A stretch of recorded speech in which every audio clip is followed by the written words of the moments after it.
Hello and welcome to another gameplay review on the Virkayu gameplay channel. And in this one we have the rank 1 RENGAR who plays jungle in Korea, showing us the power of Bruiser RENGAR, which is something I myself have played a lot over the years and endorsed quite often to players who simply cannot play assassin, who struggle with first strike building crit, who don't really snowball as well as they want to. Although, to counter the point, this player, with his Conquer Room page, let's slap that on screen now, shall we? I don't know why I'm looking somewhere, I'm the editor, so I'll put it on now. He still likes to run Futures Market. He still likes to snowball. And if you go click the link in the description below, which has always the match history every single video, you will see that his game time's very low. Despite the fact that he doesn't go full crit, full assassin, full, high damage, he has the most damage very often, closes games for 15-20 very, very often, and because you have fighter sort of itemization, you can sustain a lot of the, I guess, cohesion and togetherness of a high elo Korean game as well as in the Chinese server. So you're looking at more high-level League of Legends where being a full assassin that's squishy and not Kane, it can be kind of tough to execute. So that's why RENGAR does this much better in Korea than on other servers. At the same time, can you still snowball an assassin with this build? Yes, we can. Let's watch. Now, we are going to start on the blue buff here because obviously with an Ivern, the best thing for an Ivern, you know he's going to invade you. If he invades you level 1, it's actually quite good. Because if he invades you level 1 and you can see it and he does this level 2 cheese with Lucian on his fresh B-patch buffs along with Aphelios, I was going to mention something about these buffs. But we're RENGAR, so we don't care. The only thing we do care about in terms of this itemization, as you would have seen from the thumbnail, is we like Strikebreaker. Here the 40% slow, the attack speed bonus is really, really huge against that particular team comp. He likes it against things like Lucian and Akali. When he's against a Viego, against a Yasuo, when they're on the same team, he typically likes to go Goldringer because obviously you get the Omnivamp, you get the sustain from the item as well, and you can just go toe-to-toe with them significantly better, I suppose. Zoe is trading with Yasuo, who won't expect the RENGAR to show here, most likely expects him to, keep sequencing down. Zoe kites to the bush where he is, free jump, free kill, we miss the Ebola, does not matter. Watch your lanes with your F keys, yeah? And path towards situations that can give you free kills. Please do this, it's not difficult. We walk into the red bush to steal the red buff, and the ward just died there. You have to pay attention to that because, and I'm just rewinding this to show you, we see that Ivan basically went to go and, snack some camps and prime them, but he can't take them straight away unless he has smite. See, the ward shows you, and as you walk in, it will die. You have to see this animation, so you know that they know where you are. Now, Akali might have been trading, and missed that, and basically what we need to do is keep this, don't ego the red buff down, make sure you are dragging it up, just in case there's some rotations, mid lane was killed and missing as well. Ward to see any sort of rotations. We see Ivan bot, so now we know we're safe. Remember, when you're doing these Krugs, if this minion wave, let's just speed up again. If this minion wave walks here, don't walk in front of it for Krugs. So irritating when they do that. They do it in high elo as well all the time. Really not fun. We do have here a potential dive from, okay. She's gonna flash Misu Shoryuken. RENGAR again's gonna leave his Krugs, rotate to defend. Still gets the plus 26 from those two babies. Pathing relevant to lanes. F-King looking at what's happening and making sure he's reactively moving to see those things. Now, we have here the fact, okay, we hit this, we get spotted. You see that? We get spotted as we're basing, so we know Ivern's in the top side. Huge to not shop be AFK. Also, on that missed E, did anyone see Scrubnum's tweet about do bleed purple's RENGAR play? That was really, really funny. No flame or whatever. It was comedic.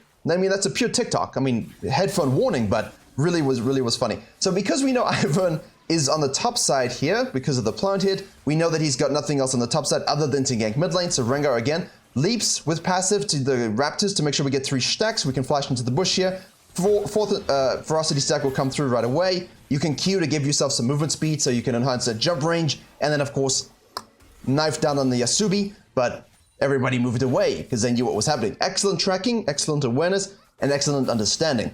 Now let's have a look here. We're going to push this wave to help the Zoe. She hits the sleep. Good night. Whoop. Okay, eventually we got it. Can we survive? Yeah, okay. Whew. This is a little close, but there you go. We take it. We ward this. We see that this is being consumed. We see this, so we're not going to go take it, even though we have smite. And we can kind of understand that this might be available. You wouldn't really 100% know if you didn't press tab and track the Ivern CS, but you know, we'll take the happy surprise. Good ward here as well. Good ward here. All of this is controlled. Ivern 100% now is going to have to float down to the bottom side or go straight ganking top lane. And you don't really know exactly what he's going to do, right? So here he moves up. We would have seen the control ward again. If you press tab, as he's on Raptors, you press tab, you see the control ward. Next time you see him, press tab again. If that control ward's missing, you know that he placed it between those 2 points. So if he went from Raptors to bot and shows up, you know, bot lane and with no control ward, you know, somewhere it's control warded here. But because he goes top lane, we have that information and we know he didn't go down, which is great for us. Absolutely great for us. Now, dragging those stacks across, let's make sure we don't let them expire. Too many people get full stacks here.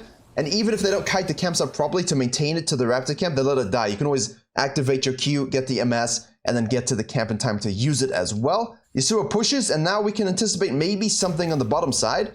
Zoe control wards here for us as well, so we can just simply relax. Iron Spike Whip, obviously, very, very good item. 201. We do want the Stride Breaker, as I mentioned. Okay, Pyke is playing a little dangerous. We know Ivern should be on the bottom side. Here we go. You see? That's the whole thing. If Ivern goes down, he has a little bit of an advantage, but he wants to check the Krug camp. So by placing that ward, we see it. We know we have the down advantage, and we can farm and wait for that counter gank. All right, we force flash from Thomas Kench. We'll take that. We're really close to 6 here, so let's leech some experience. Try not... No. Come on, guys. Give me 6, please. Thank you very much. That's all you want. And now, wait. We're going in. Aphelios Gaming. Hit the hook.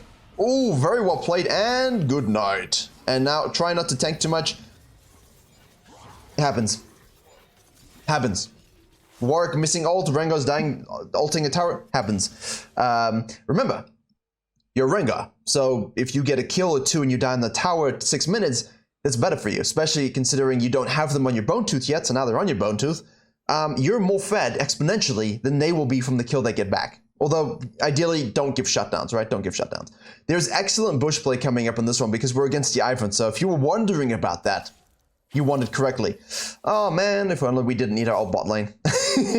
If only we didn't need our bot lane. We can go have a look here, but there's no way she's going to overstay this. She's going to push a cannon wave and ditch, so don't waste your time trying to grab the kill here. Just hold the cannon wave, right? Because you're going to be there for the plus 90, which is what we want. We see here the Yasuo chasing down the Zoe, but Zoe's great design. Ivern completely stifled from that level 1 invade and the level 2 gank, and Rengar played it beautifully to capitalize.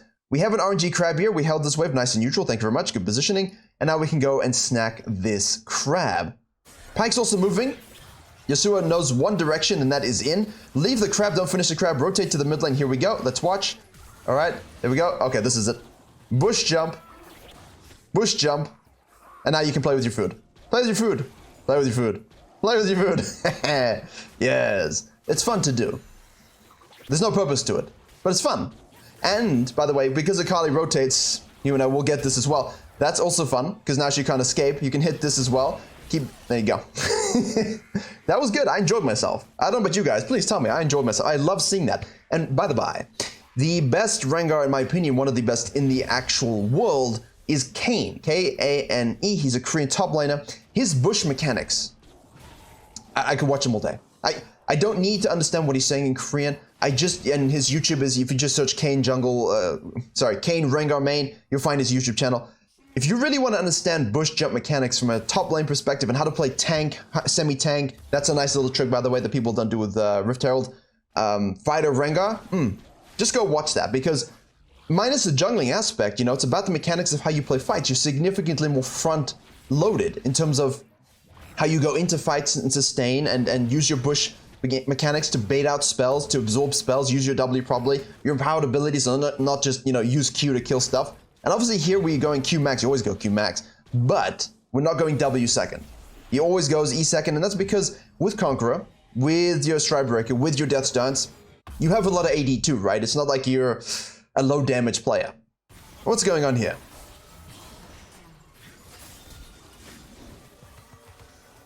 The silence. The silence. So obviously when you go take a Herald and you make a lot of plays and they know your top side, they will try and make counterplays on the bot side. We do have a lane gank from my Rengar and an Ivern bush. So, you know, thank you very much. You saw the Stride Breaker go off there, which gives you 40% slow, which basically means we can flash in and hit that. Zoe, thank you very much. Tom Kench is going to try and bubble himself out or voyage himself out, and no success.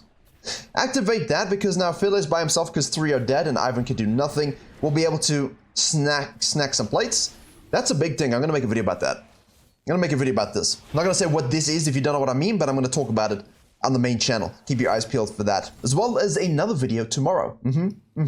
Take the dragon. We don't need to go and do some kind of bush tricks here for passive stacks. We can just melt it. Don't waste time. Do it. Hit this to see if there's any vision. And I love this. I love this because you know that they're coming back to lane, right? You see Pyke top lane here. You're not going to go to this section. We don't care about this because you don't have the numbers to make this play. But we know they just dove us. 4-man dive. So we know that there could be vision in this area. Someone stepped in my house. I want to clean the floors because they brought in mud everywhere. Good job, Zoe. That's what you expect from the mid laner who you gave attention to level 3.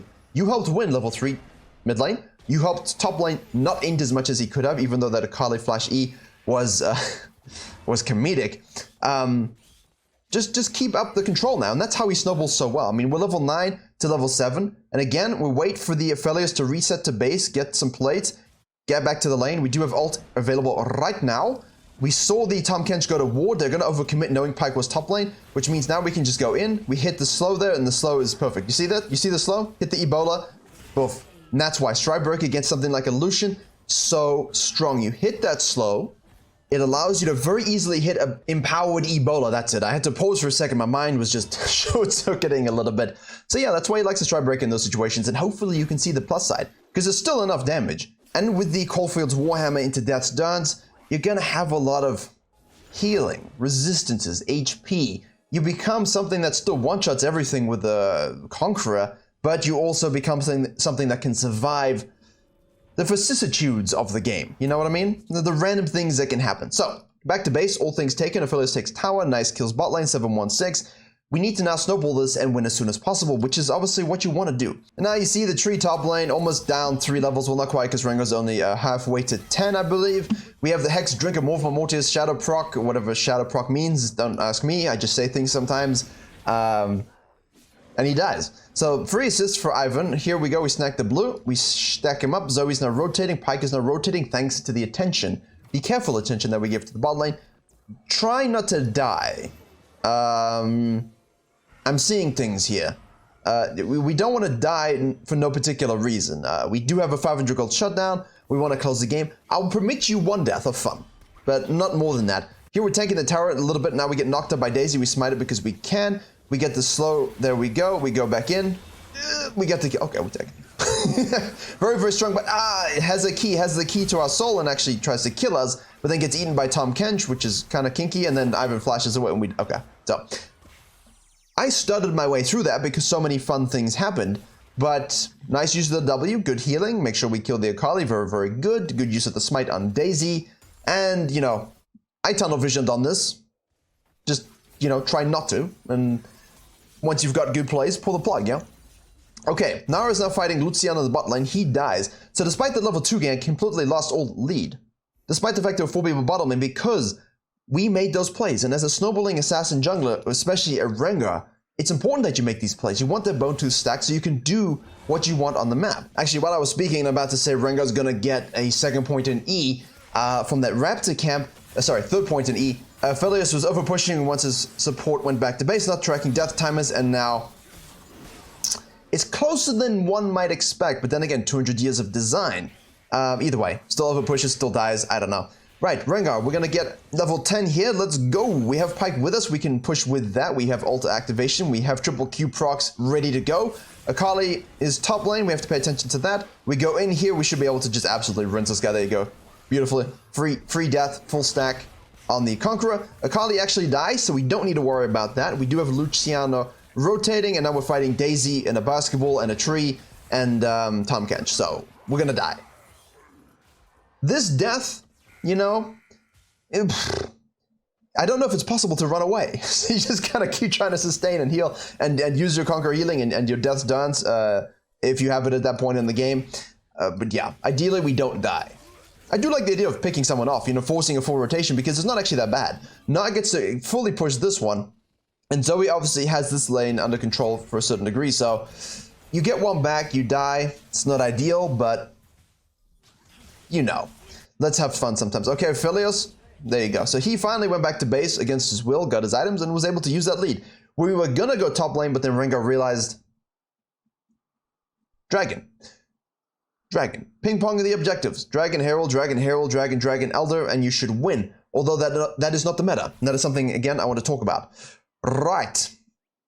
It's about to spawn. We get there just on time. We want to deny any sort of bounties. They, of course, could also take this, but I feel like because Pyke is here warding with all that control, Akali's top lane, we had good push here. This is free.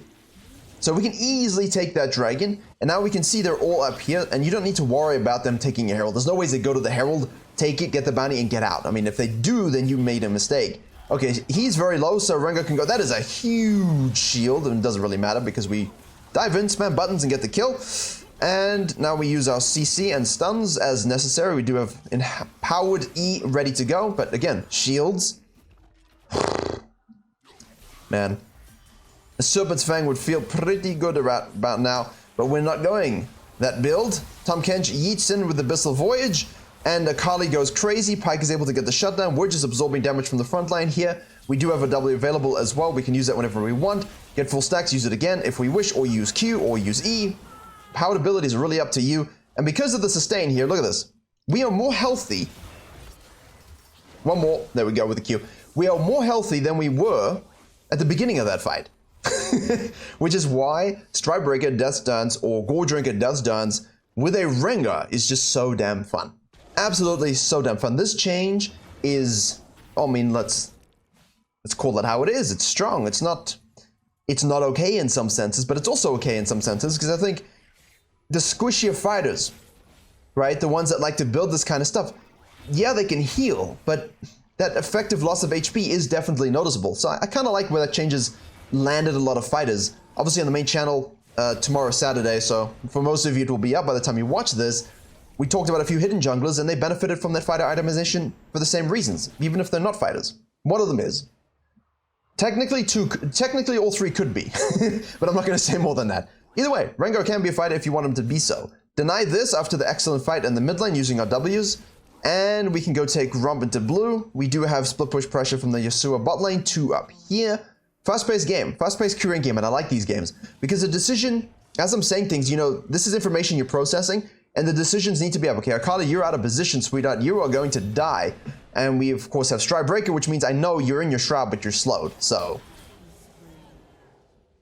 comme ça, c'est fait. Now, good assassination.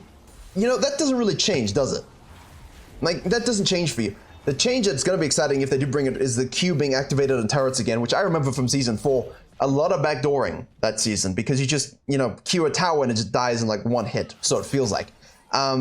You know, take your camps. If you see numbers elsewhere and someone just randomly over pushing, go in and kill them like the Akali. She's up in 9.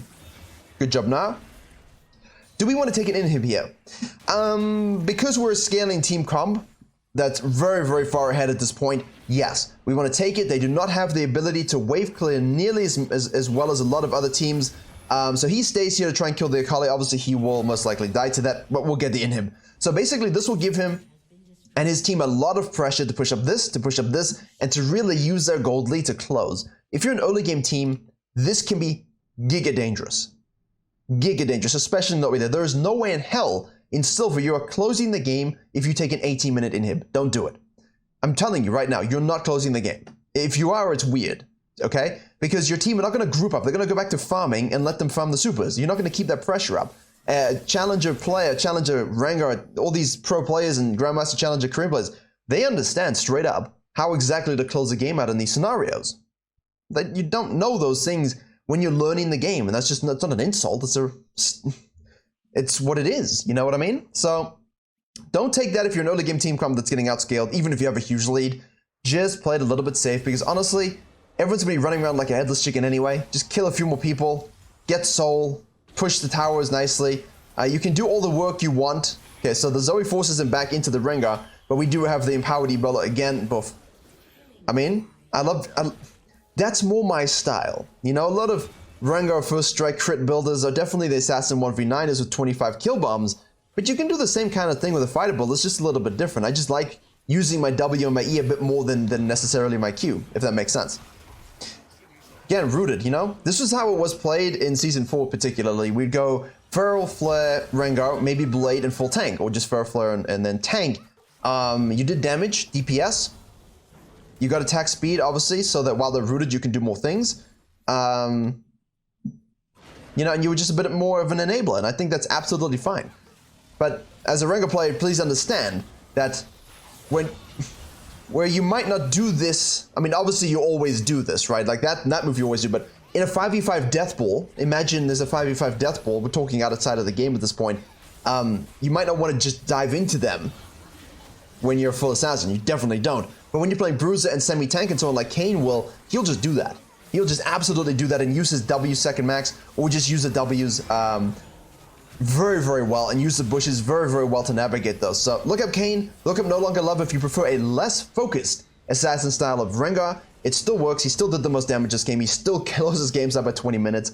Everything is as you love it with Rengar, just with a bit more sustain, a bit less damage, not that you would really notice it too often in terms of how frequently he one-shots people.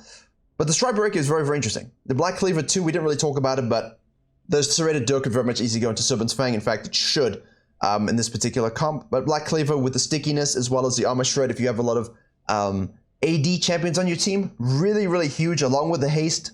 Good haste, very tasty haste. Yeah. An S+ build for the rank 1 Korean Rengar. Hope you enjoyed and learned something. Please do leave a like, comment, share, subscribe, and all the good stuff. Patreon has coaching VODs and coaching signups. That's about it. Thank you very much for watching, and as always, I will see you all in the next video. And for Rengar, maybe in a few weeks if they do the rework.